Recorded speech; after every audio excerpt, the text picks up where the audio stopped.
la police économique même, quand il tape mon téléphone comme ça, nom de ministre allié comme ça, quand il lance, on coupe. Mais qui va décocher? Alors là, c'est gâté.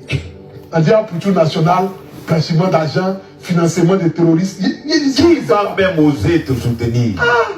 C'est là que tu vois que ta vie, là, c'est là. C'est là que je me rends compte que je suis seul sur la terre et qu'il n'y a personne.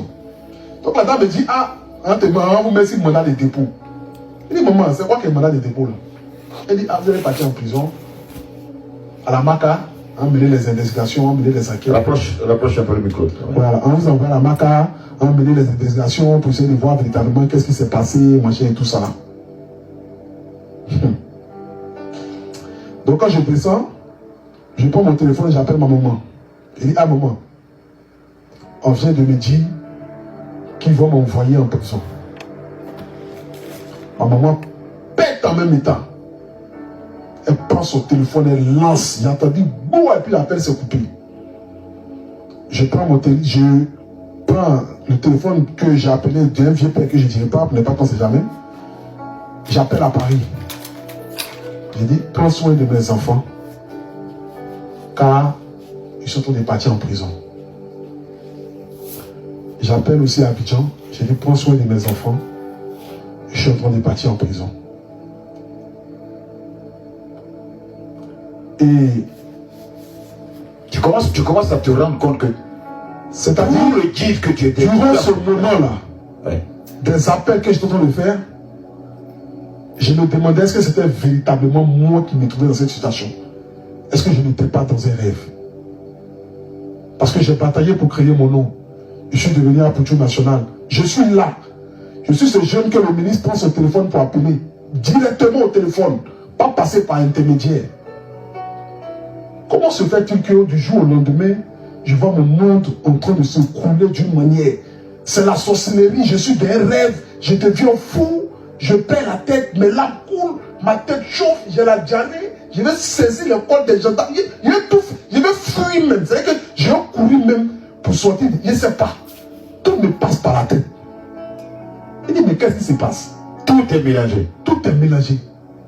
Mon ami Bélem rentre, il me regarde. Il ne peut même pas me regarder dans les yeux. Il dit, petit, c'est Cathy. Pendant ce temps, Bélem, Madoché, Lamine, ma maman, ils étaient dehors. Donc on nous a mis dans le camion. Dès qu'on nous a mis dans le camion, la pluie qui est sortie ce jour-là, pour ceux qui se rappellent, le 14 novembre 2024, il a plu aux environs de 20 heures. Ma maman et Bélem et KS Bloom avec Eunice Zuno, ils ont suivi le camion jusqu'à la MACA. Quand on est rentré dans la MACA, on est descendu, j'ai entendu les cris de ma mère pendant que j'étais au sein de la MACA, dehors. Je n'ai pas pu retenir mes larmes. C'est difficile, hein? Je me suis dit que je me bats dans le but que maman soit fière de moi. Et là, voilà, regarde dans la situation dans laquelle je me trouve, en train de voir ma maman en train de pleurer dehors. Et j'entends ces cris pendant que je suis au sein de la MACA qui dit, mon fils, Dieu, pourquoi tu as fait ça? Manché. J'ai commencé à pleurer comme un enfant. Vous étiez combien? Vous étiez combien? On était 5. Il y avait moi, Lionel PCS, le vendeur de voitures, Fofana, l'oncle de Lionel PCS, Fof, et puis l'ami de Lionel PCS qui est Dofou. On est 5. Mais eux, qu'est-ce qu'ils avaient à voir dans cette transaction? Les deux oncles, eux, ils sont venus le jour de où on est arrivé au pôle. Ils sont venus dans le but de dire, c'est nous, on retire souvent l'argent de Lionel PCS. Et tout ils ça, sont venus juste pour faire des témoignages? Pour témoignage, pour lui. Qui les a appelés? Personne les a appelés. Hein? Non, ils sont venus. Les frères est dans les ballons, donc il vient pour les défendre. Il a dit, bon, comme c'est vous qui retirez l'argent là, bon, montez même dans le camion là même, on va vérifier. Non. On nous a arrêté, moi, Lionel PCS et puis Fofana. C'était les trois. Et nous trois, on était à la police économique jusqu'à l'arrivée, le jour J, au pôle. Vous êtes au pôle maintenant. On arrive au pôle, l'oncle de PCS avec son ami viennent dans le but, comme s'ils viennent défendre un peu, montrer un peu les preuves que mais il était où quand vous étiez à la police économique? Pourquoi ils ne sont pas venus là-bas? Non, ils étaient venus un peu, bon, ils ne sont pas venus, genre, dans le but de... Leur nom n'est même pas cité dans l'affaire, en quelque sorte.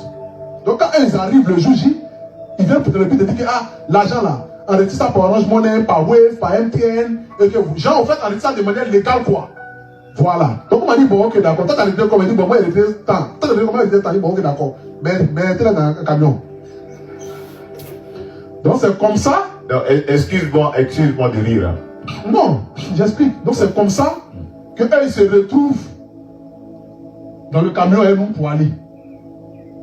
Donc, quand on monte dans le camion. Mais est-ce que en ce moment précis, est-ce que tu te rends compte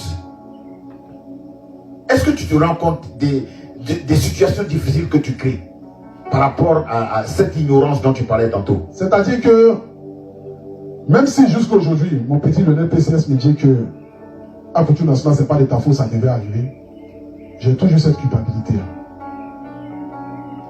Parce que certes, on a fait plusieurs vidéos, ils ont aussi partagé leurs vidéos, mais eux, ils ne sont pas à Fortune Nationale. C'est ça.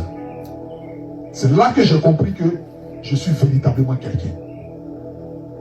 Parce que le PCS a partagé la vidéo aussi. Fofana aussi a partagé la vidéo. Mais c'est ce que moi j'ai partagé là. C'est ça qui est bon. Qui a créé problème. Donc, je regarde mon petit, à peine 20 ans. Je regarde M. Fofana. Je me dis que je les ai mis dans lui. Je les ai mis dans lui peut-être par mon ignorance.